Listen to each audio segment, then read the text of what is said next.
The first time I saw the water rippling, I thought it was the wind. It wasn't until I looked closer that my heart nearly stopped. The water wasn't just moving, it was alive. Waves splashed against the sides of the pool as something big shifted beneath the surface. Then, out of nowhere, a massive dark shape rose up, a bear, in our backyard. I froze. My mind raced back to the first time our realtor, Susan, casually mentioned, "Oh, by the way, there's a bit of bear activity around here." A bit? This was a full-blown bear spa day, right in our pool. I scrambled to find my husband, Mark. "Mark, there's a bear in the pool." He didn't believe me at first. "You're kidding. Come look." He followed me outside, and sure enough, the bear was lounging, arms draped over the edge like it owned the place. For a moment, we both just stood there in awe. It wasn't aggressive. It wasn't tearing things apart. It was just relaxing. And then, right before our eyes, another one appeared. That was the moment we realized we weren't just near nature. We were in it. When we first bought this house, we were looking for peace. We had no idea that peace would come with furry, four-legged guests. Moving in felt like stepping into a storybook.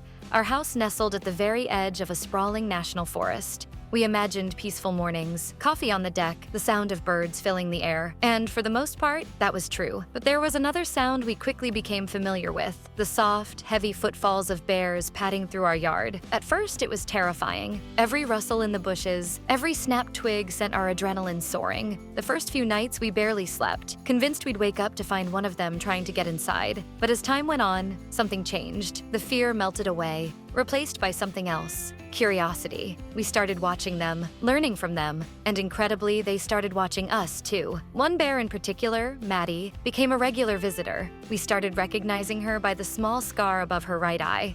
She was always calm, always observing, as if she knew she belonged here just as much as we did. And then, one day, she brought someone with her, a tiny, wobbly cub. That was the moment everything changed for us. The first time we saw Maddie's cub, we were mesmerized. It was so small, so vulnerable.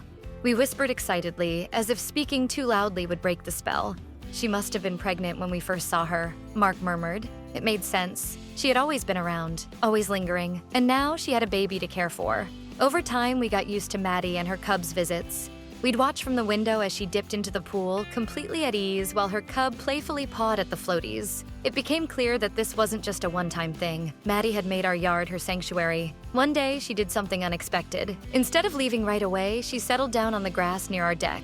Her cub curled up beside her. They slept there for hours. And as we watched them, something inside us shifted. They trusted us. In a way, they had adopted us just as much as we had adopted them. People always ask us, "Aren't you afraid?"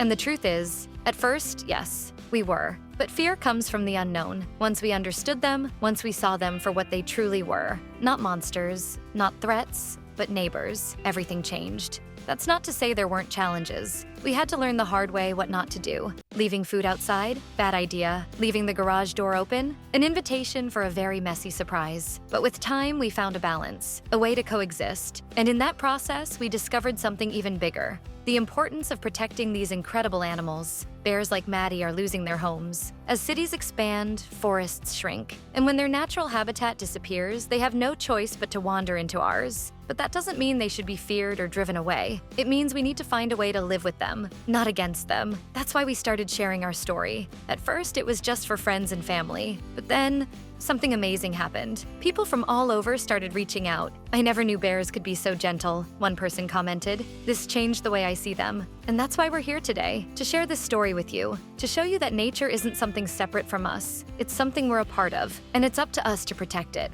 If Maddie and her cub have taught us anything, it's that coexistence isn't just possible, it's beautiful. And we want to make sure future generations get to experience that beauty too. If this story moved you, if it made you see these animals in a new light, we encourage you to take action. Whether it's supporting wildlife conservation efforts, making small changes in your own backyard, or simply sharing this story with others, every little bit helps. Maddie still visits. So does her cub, though he's not so little anymore. Watching them reminds us of how far we've come. From fear to understanding, from seeing them as intruders to welcoming them as part of our world. And every time we see them lounging in the pool, we can't help but smile. Because in the end, this isn't just our home, it's theirs too.